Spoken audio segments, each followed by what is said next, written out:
Alright, I wanted to create this quick tutorial to show you how to use my 2013 Oscar pool spreadsheets to run your Oscar pool. Everything's very automated, and there's only a few steps for you to handle on your part, so I'm going to walk you through those right now. The first thing you'll do is download the customizable Oscar player entry spreadsheet, which there will be a link right below this video or in the blog post depending on where you're reading this, so it'll be easy to find that. And then you go to the settings tab, which is down here in the far right, and you'll notice that there's 6 different pools and 6 different buy-in amounts. You can set the buy-ins whatever you want. If you don't want to run a pool, very easy, just click no. And then if you decide not to run that pool, if you don't want to run the RAN pool, you can right click on that and go to hide, and then it'll hide the tab so that no one gets distracted by it.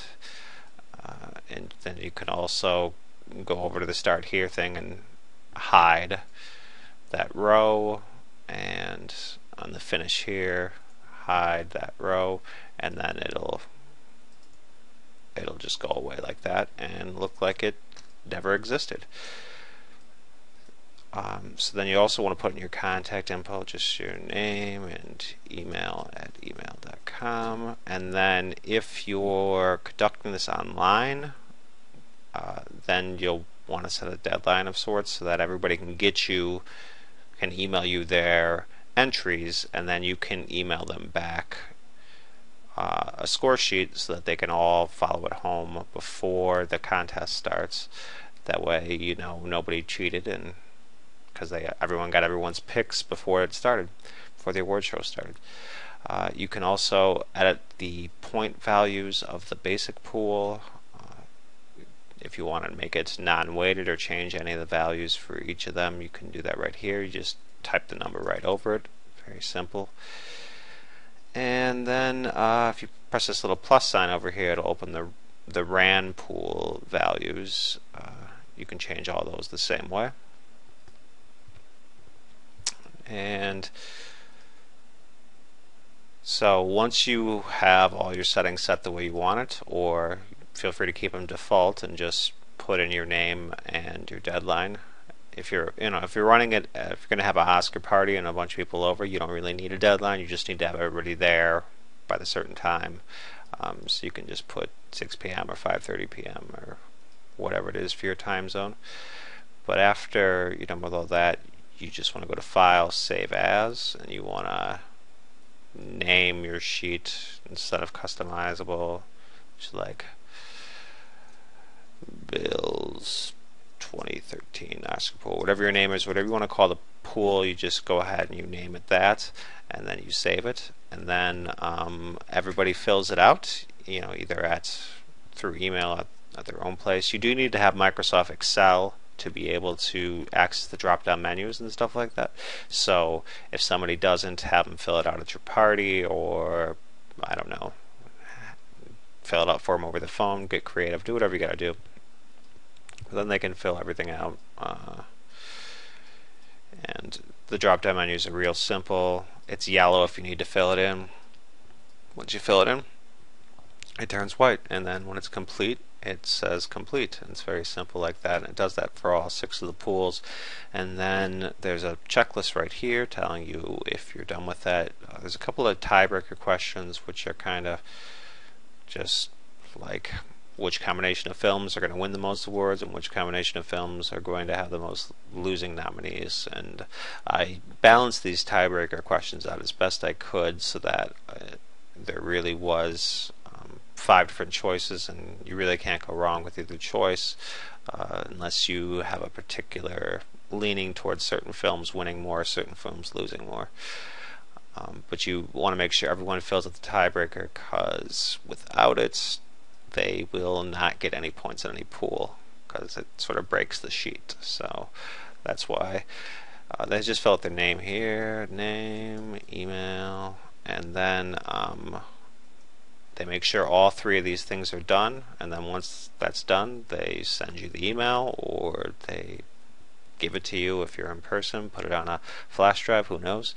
But once all that's done, and you get a copy of it. You go over to the Picks tab, and it'll say right here, you make sure all three of these things are done, and if all three of these things are done, then it's good to go, and you can copy it and paste it into the score sheet. And so copying it's pretty simple. You just select the entire B column and you hit copy. There is a little bit of a trick to pasting it into the score sheet, which I will just, here's the score sheet. And so the trick is you can't just hit paste, you gotta hit paste special and then select values, or possibly a different box might pop up, and then you just select text instead of values. But then once you post something, this yellow is supposed to turn to white. Conditional format. Let me just do that there. Yeah, there we go. Okay, I fixed that. So yeah, the yellow will turn to white once you paste it. So you just paste it in the next available yellow one for each person, and then it inputs all their picks in here for all their stuff, and that's really all you have to do about that. So you paste everyone's picks in there, and I'll just go ahead and paste this person a couple different times, 'cause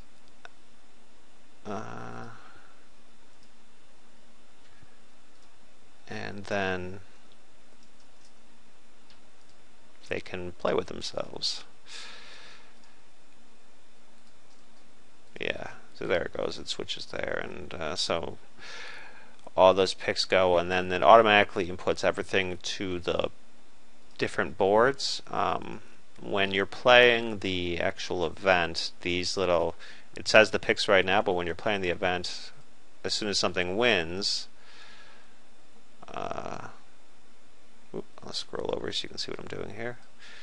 Well, whenever something wins, you just pick the winner right from the drop-down box, and it puts everything else throughout the entire rest of the spreadsheet. So as you're watching the show, the only thing you have to input is this little yellow thing, and then for the announced winner, and then everything else gets tabulated, and how much money everyone won or lost, all that gets taken care of automatically. It's just a matter of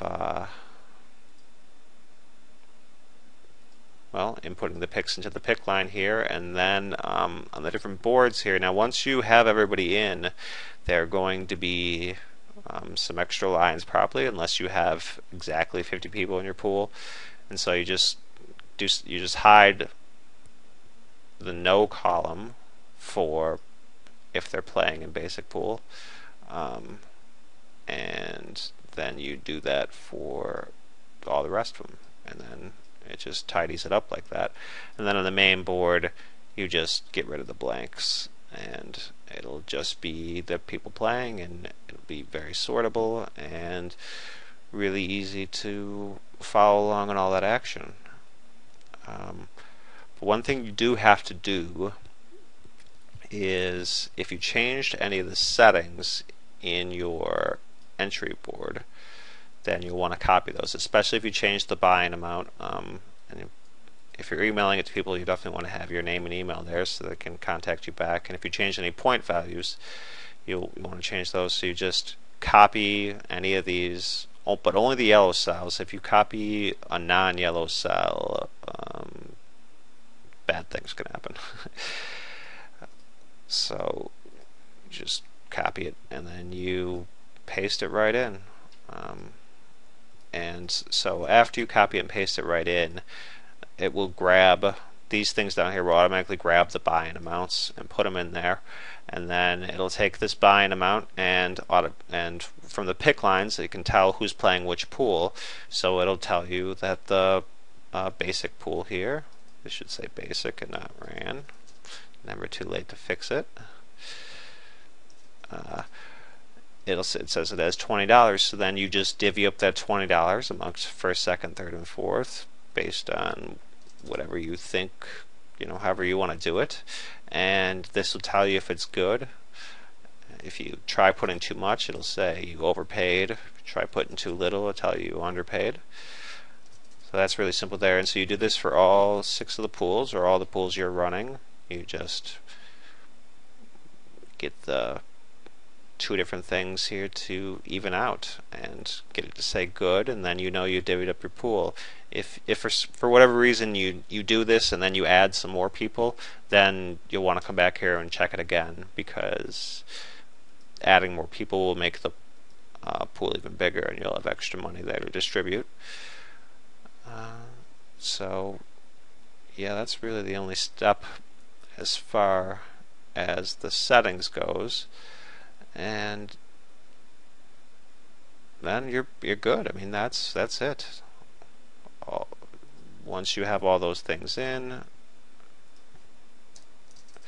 and you get all of them to say good, then you can sit back, relax, and watch the show. The spreadsheet will take care of all the rest.